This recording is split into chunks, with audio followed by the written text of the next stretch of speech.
Trust me, I don't need any help being any more dysregulated. I have that down to science. That's for maybe a future Patreon episode. Why is Dana so dysregulated? Oh my God, I could name reasons for why we both are, but alas, here we are. So take that with a grain of salt, guys. Yes. We are learning as well.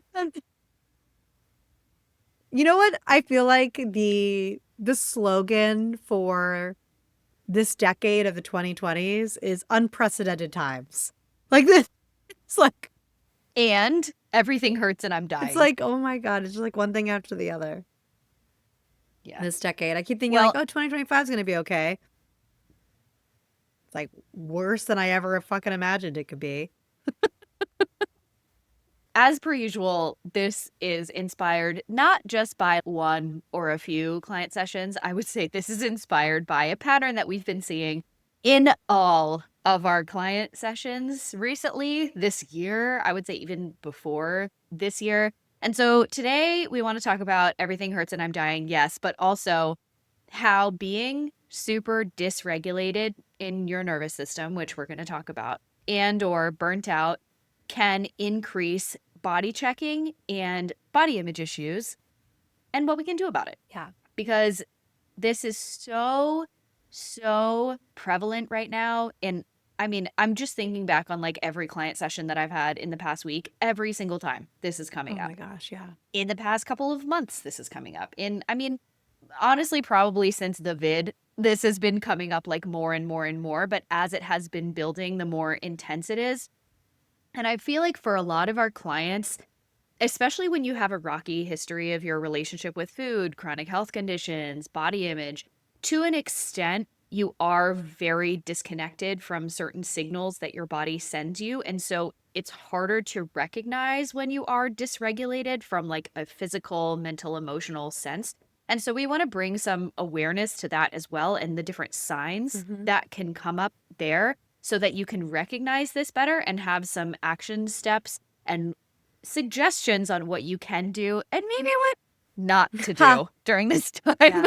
Before we get into the nervous system and how that can create like a little petri dish of developing these things and kind of like exploding it, is I would think it might be a good idea for us to explain a little bit about what is body checking for people that don't know that. And I also think of it as like visual surveillance over your body. And so what does that mean? It's like looking at external cues. So it's frequently looking in the mirror or any kind of reflective thing. Like maybe it's looking in your phone a lot. Maybe it's taking a lot of selfies. Maybe it's then looking at the selfies and analyzing them, pinching or grabbing parts of your body, weighing yourself multiple times a day or a week, comparing your body parts to other people's, looking at that, like the surveillance of your body and repeatedly asking for reassurance about your appearance, maybe asking other people to weigh in and talk about it, wearing clothing to do like a fit check and checking in on your outfits and how your body's feeling and your clothing's fitting and all of those things. Those are some of the signs of what body checking can look like. It can look like a lot of other things too, but that's certainly like some of the major hitters for what it looks like. And then real quick before we go further, I want to explain a little bit about why it matters. Unless Dana, do you have more checks that you want to share? I think a sneaky one that kind of fits into the hey, this is a sign that you're dysregulated, and then also of body checking is doom scrolling. Oh, Specifically, what is on your feed. You may notice that you're seeking out looking at more bodies, or you're maybe looking up more like fashion influencers and stuff like that, because maybe you're feeling so out of sorts with your body that you're like, I need a new look. I need a new wardrobe. I need like new makeup. I need new clothes. I need things to fit me better because I feel so blah, or this just doesn't feel like me, is something that I hear that's a like lot. literally my entire last year. What? I'm so glad I asked you to give me the sneaky one because there it is. I'm like, oh yeah, that You're like, hello, it's me. But this is something that I see a lot. And like I have experienced this for myself too, is when I am super dysregulated and feeling very out of sorts with my body, I'm like, oh, I hate everything in my closet. I hate the way that clothes fit on me. I just need something that makes me feel better. And so Luckily, I don't typically have the impulse to just go buy a bunch of stuff. Like that comes up in other Mhm. ways for me.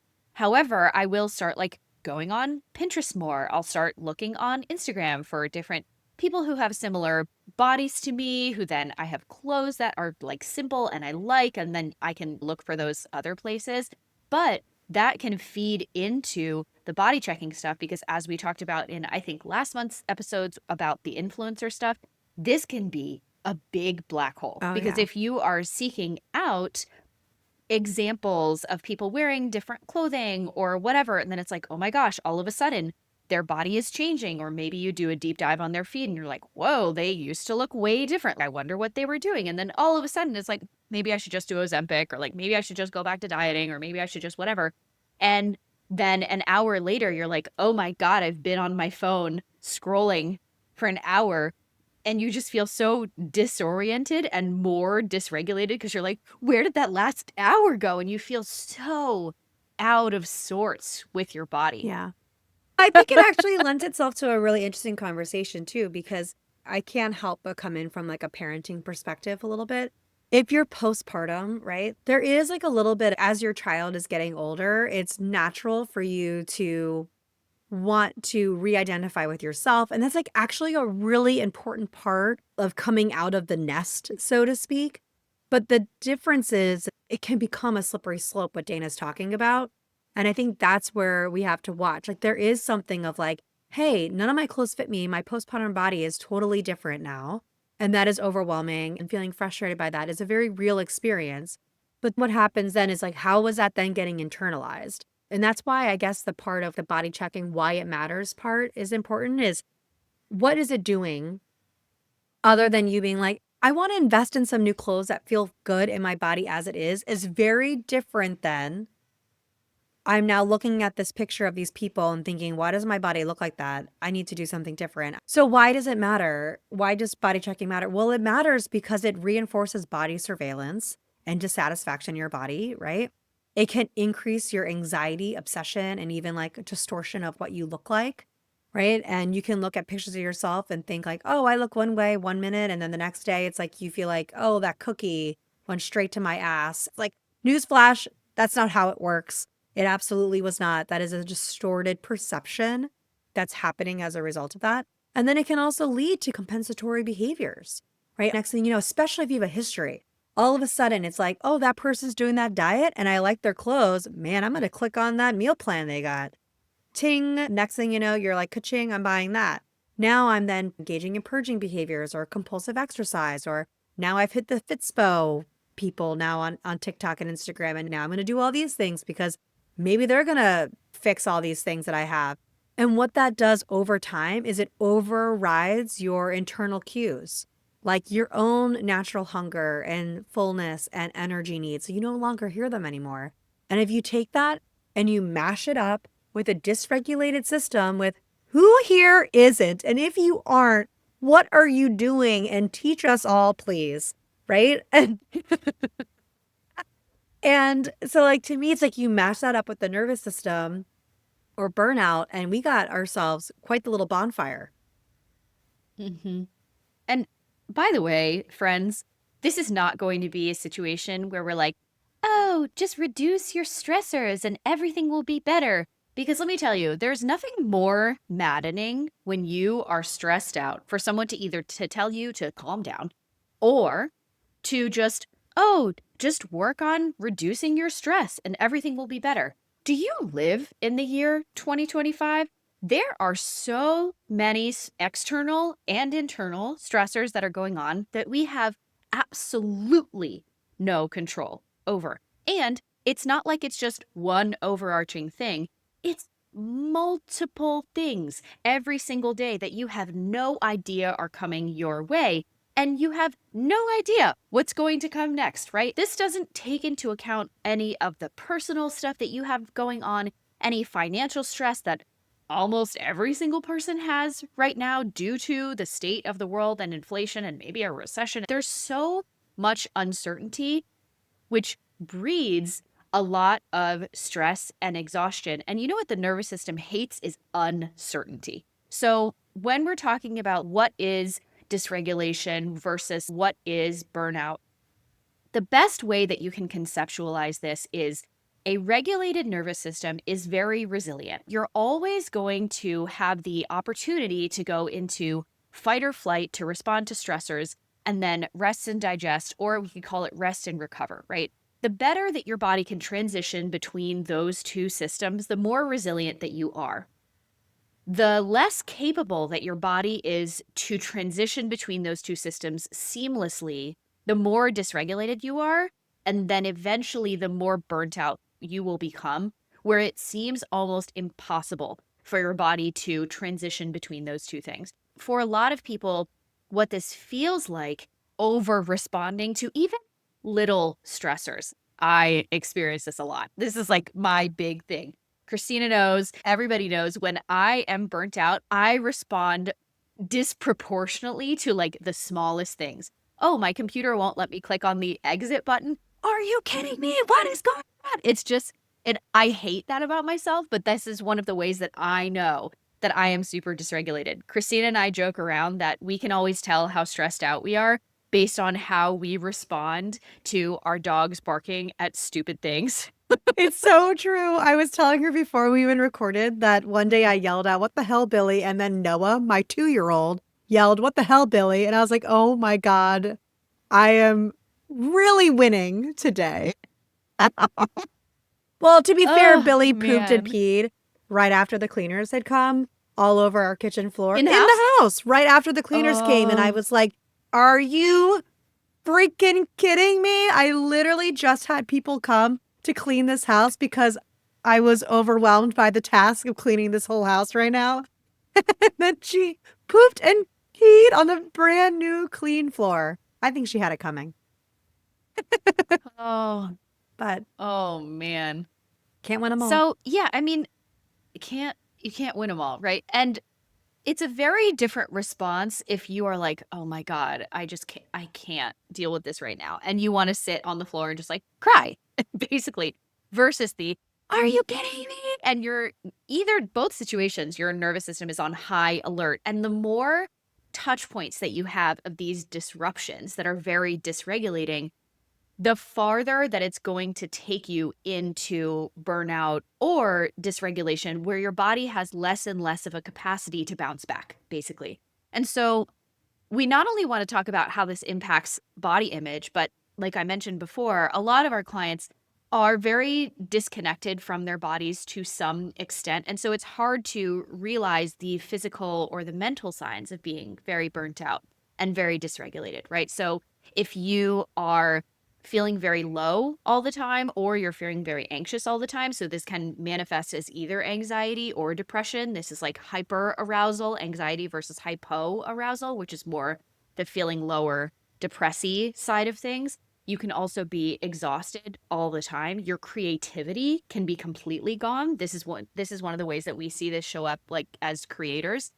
A really kind of funny, interesting way that I have noticed this for myself over the years is when my music taste changes. If I'm only listening to like lo-fi, folklore, very calming stuff, I'm like, oh, I can't handle anything that has a beat right now. That Lady Gaga new album, the Bunny new album, like those need to be on a pause because I am so over my head right now. I just need to chill, right? That's another way that I've noticed it over the years. If you feel like more exhausted during workouts or incapable of even thinking of getting to move your body, these are other things. So, Christina, why don't you add to the list Oh too? my Because I feel gosh, like I'm there's just so many. Well, one, rattling off I here. also think that you can have an opposite effect, right? Not being able to get yourself together and feeling like you can't even come up with a creative idea, like all of the different things. You know what I was thinking about? Those reels were like, I'm alive, I'm a dead. It's like this can happen even in a week or a day. Like you can go through different types of stuff. And to be honest, I feel like this is more intensified when you have something like ADHD. And it can also make you feel like maybe I have ADHD. And it's like, maybe you don't. Maybe you were just never expected to handle this much executive functioning because there's all this shit going on. And so we have these ADHD like symptoms that happen. But the reason why I'm bringing that in is because sometimes one of the big things is feeling disconnected from your body, but also not being able to have interoceptive awareness around your body either. It makes it really, really difficult. A lot of people can find themselves like, I can't tell when I'm hungry. I can't tell when I'm thirsty until it's yelling at me.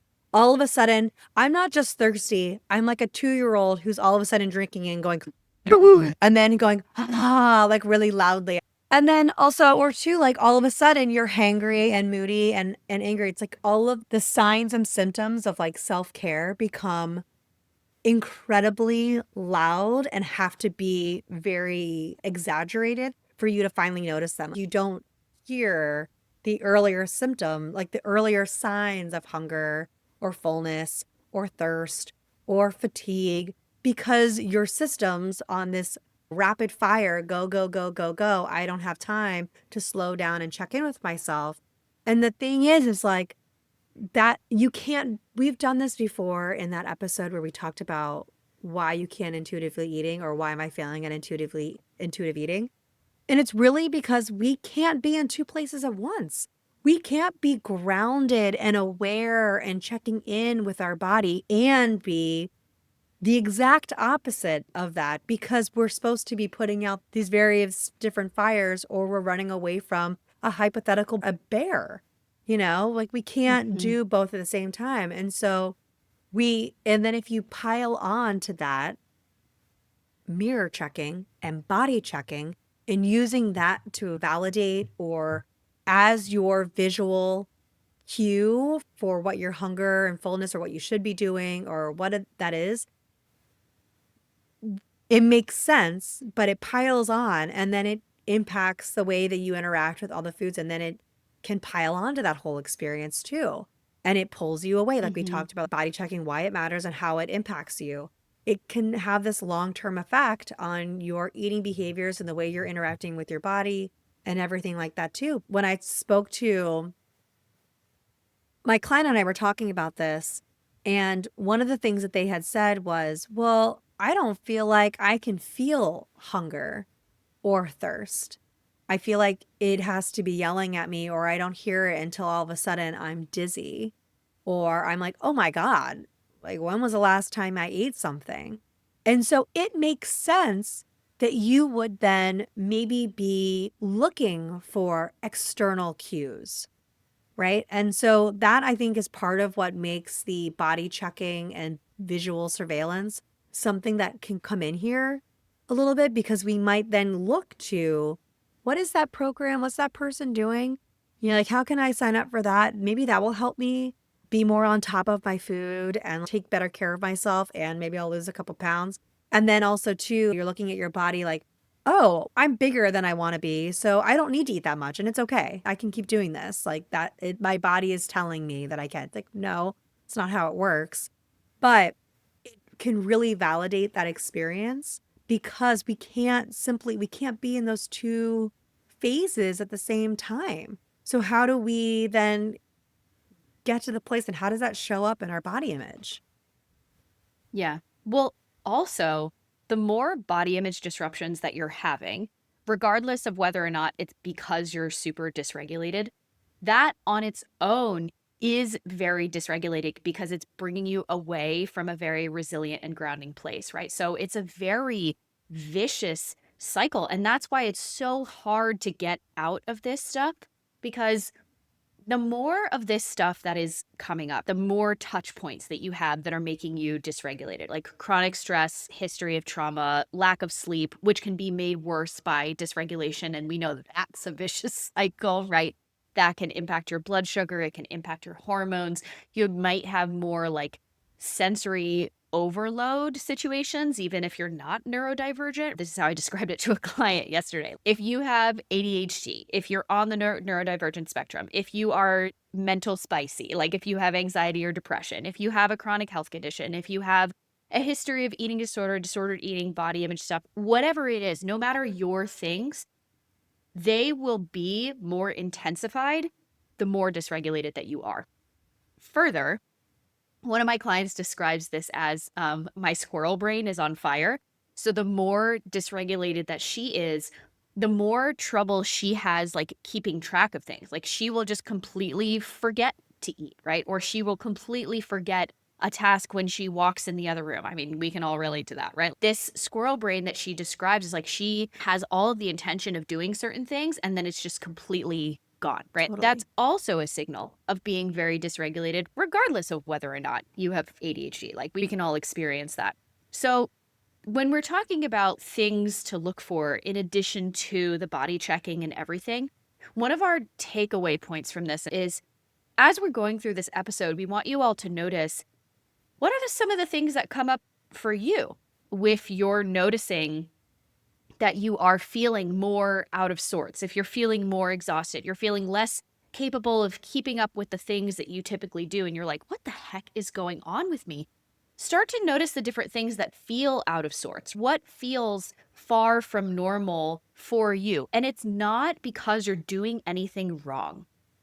It's not because there's a lack of anything. It's because, like Christina was saying, the demand has exceeded the supply in terms of our nervous system and our capacity and our resources. And that doesn't mean that you should be adding a ton more things to your plate, even though we're going to talk about some simple regulation tools and kind of assessment practices that you could do. Don't try to add more to your plate right now. At the same time, we're also not saying, "Oh yes, just get rid of all of your stress and it will all be fixed." Because if you remember years ago, as we have talked about with the Burnout book by Emily and Amelia Nagoski, even if you remove all of the stressors, that on its own is not enough to re-regulate your nervous system. There's still work that needs to be done to move those stressors out of your body and bring you back to a regulated state. So even if you were able to remove all of these things, unfortunately, that isn't enough. But at the same time, that's also a permission slip of like, okay, I still have the capacity to regulate myself to some degree, even when the world is literally on fire and all of the things you have going on in your personal life. So it's not like there's no hope here. I have a funny idea about how you can identify whether or not you're in this burnt out state and want to. If you're listening to Taylor Swift's The Lakes on repeat and you really fully identify with just disappearing for a while and living in this like small cottage by yourself on a lake, you might be in this place. Don't hate me because without that context, I was like, I don't know what that is. Check it out. If you heavily identify, you will know that you are. Is it on a new album or something? No, it's from Did I it's miss something? from Folklore. Oh, Yeah. okay. It's one of the bonus. My favorite Taylor Swift I know, album. it's a bonus track. You probably know it. It's called The Lakes. You just don't recognize it right now, but it's a song about how Because I'm burnt take me out. to the lakes. My squirrel brain's on fire. Take me to the lakes. And it's like basically her describing living in this off the land, like Walden style, in this small little town where no one else is. And it's just artists and you can just forget the world. Or Dana's favorite, I Hate It Here. I called her out, guys. I just called her out. Anyways, I mean, does anyone I not know. hate it here I right know. now? Like, anyways, sorry, digressing. Okay, I think one of the things that could be interesting is maybe if you guys want to play around with identifying with your own body checking patterns. And I think it could be interesting. And this is more of like bringing awareness around it, right? Like Dana was saying, like, how does your dysregulation show up? But I also think this is also about how body checking can get amplified during this time. So, what types of body checking do you notice yourself doing most often? Like, are you looking in mirrors? Are you weighing yourself? Are you looking at your clothing? Then the next step is when you check your body, what are you hoping to find? What is the end goal here? What is the purpose behind it? Or what are you trying to feel? I think those are really important things too. What is the purpose behind this behavior that I am maybe on autopilot engaging in? It's like almost like it knows what to do and it's just doing it. And then how do you feel emotionally, before and after you body check? That's also something too. And going back to this nervous system thing and this stress response, are there times when you feel like this is more amplified and you're more likely to check your body more frequently? And what happens to your mood? What happens to your behaviors? How does it make you feel? Do you end up restricting more? Do you feel like you need to exercise more? Are you more likely to withdraw? Like, maybe I'm going to say no to my friend's birthday party because I'm not feeling good about my body right now. and you don't want to attend, like, are you withdrawing socially? Those are all signs that this is having an emotional impact on you in a way that's not supporting your overall interoceptive awareness and creating a closer relationship with your body. Where it makes sense when we're stressed, we're wanting to pull away from it because we're like, it's on fire. Like it feels overwhelming. So we want to pull away from it. But maybe these are ways for us to check in a little bit gently and lovingly and say, how is this behavior supporting my system? It's not. It's not. It's giving the illusion of support, but really ultimately it's pulling you away from your body. And is it giving the illusion of support, or is it really just control and you're trying to Yeah. control an out of control situation, which is Yeah. understandable, right? We've all been there before. But on that, I also want to talk about how when you have the inclination, like when your body image sucks because of all this stuff, or not because of all this stuff, just, any other random Tuesday. Um, Trying to take action to, quote, fix your body is not the solution here. Restricting more, not the solution. Exercising more, not the solution. Cutting out food groups, not the solution, right? Like all of these different things that people are like, oh, my gut reaction is to go back to do all the things that used to work for me, right? The reason that this is not the solution is changing your body is not going to fix your body image, one. And engaging in these behaviors is only going to make you more dysregulated, which is the opposite of where we're trying to go, right? We're trying to get to more regulation, more grounding, more resilience. Those types of behaviors are taking you farther away, which is only going to make the body image, the body checking even worse. So, just a very gentle reminder that even though that is most likely your gut reaction and your inclination, it's not going to help right now. It also fuels the fire of your dysregulation too, right? Like that triggers your restrictive tendencies and going on a diet and these things that you're behaving in increase your nervous system response and the flight, fright, freeze because your body malnourished. The way the body perceives that is I'm now I'm Stress. now in a freaking famine. We were already running away from a bear, but now I've been running for way too long and there's no food available. I'm in a freaking desert now. Like, what the hell am I supposed to do with this? And it feeds more into the dysregulation and everything too. And so I think that's also really important to remember and like to remind yourself, like, this is actually harming me long term, not providing support. Even if it provides the perception of relief right now, long term, it is not providing you with long term regulation and support around what your nervous system actually needs. And if you need to remind yourself that my nervous system is dysregulated and I actually need to nourish it and give it a lot of loving care, then that's what you need to do to remind yourself to not restrict during those times. The other thing I wanted to go back to, whether you mentioned about body image, your body image doesn't get fixed by changing your body.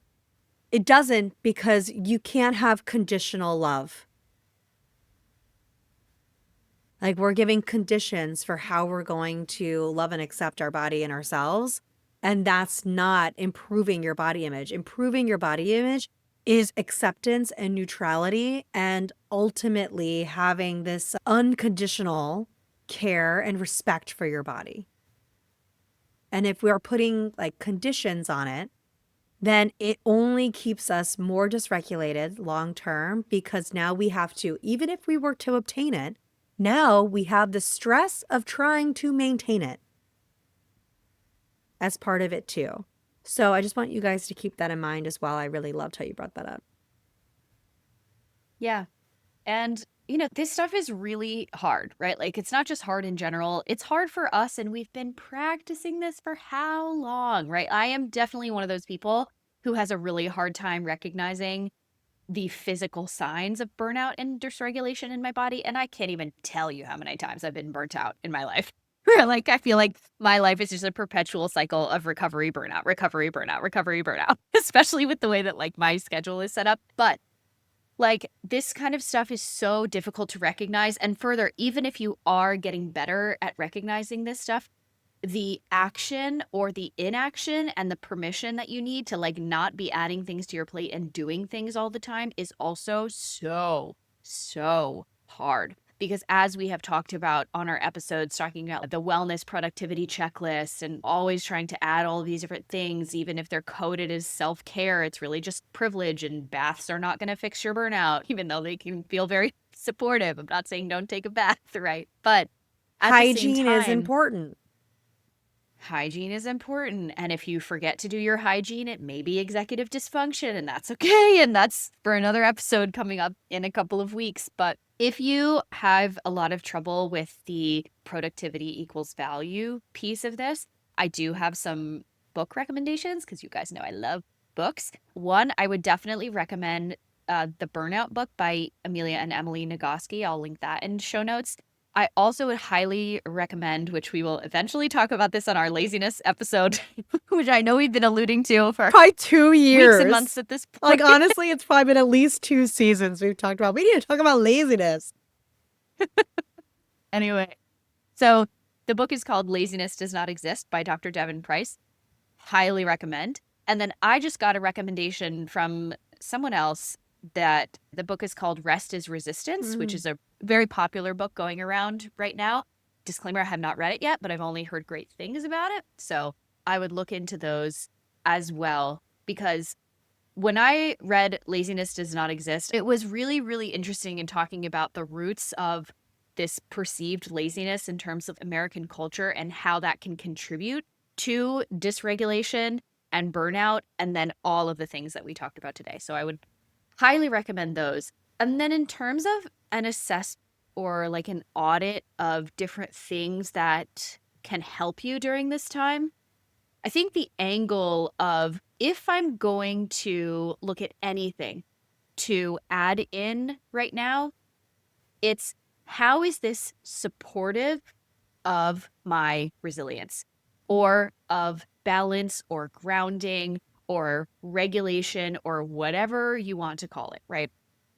When I was talking with a client yesterday, she was talking about how certain days of the week she really likes to go to this specific exercise class, but she finds that it's very socially dysregulating for her, even though it's like very physically helpful and she loves to do this type of dance and whatever.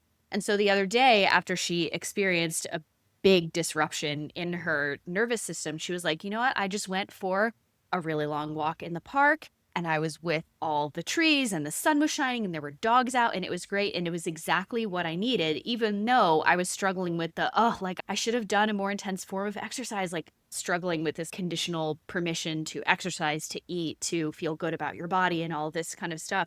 But sometimes when you're this dysregulated, the movement or the thing that you need is not the thing that's going to push your body.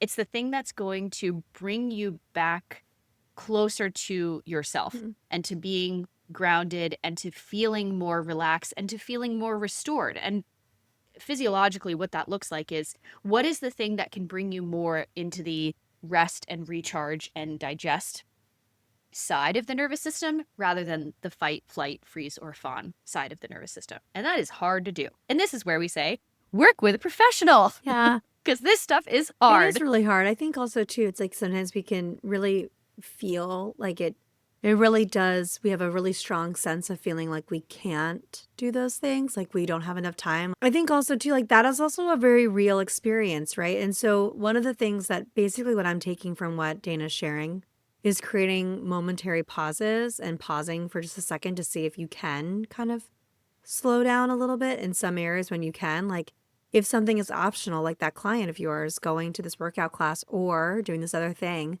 like what's fueling this? What actually would be better for me? Is it forcing myself into something that honestly kind of fans the flames of dysregulation?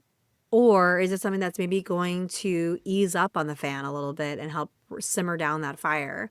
One of the things that I talked to my client about that we can adjust here is easing into interoceptive awareness around checking in with ourselves, especially when we feel like we have delayed hunger cues or thirst cues, or we're not getting in touch, or like it feels like it's really loud, like it happens after we're hangry or something like that. There can be something you can try to like practice or check in with, and it's basically like a status check. Am I thirsty? When's the last time I had anything to drink? Have I eaten recently? Why am I so angry? Like, when's the last time I had something to eat? Do I need a break or rest? What might be helpful for me? Do I have intention in my body? And maybe playing around with this. And I would not say to do this when, usually like when we're in a pattern of body checking, it's almost like autopilot and what we do. So it can feel really difficult to even be aware of it and even being able to stop ourselves beforehand or have that kind of awareness around it. So I wouldn't even recommend trying to do that. Oh, when the urge of body checking arises. So try to Yeah. set a time to do it at another time.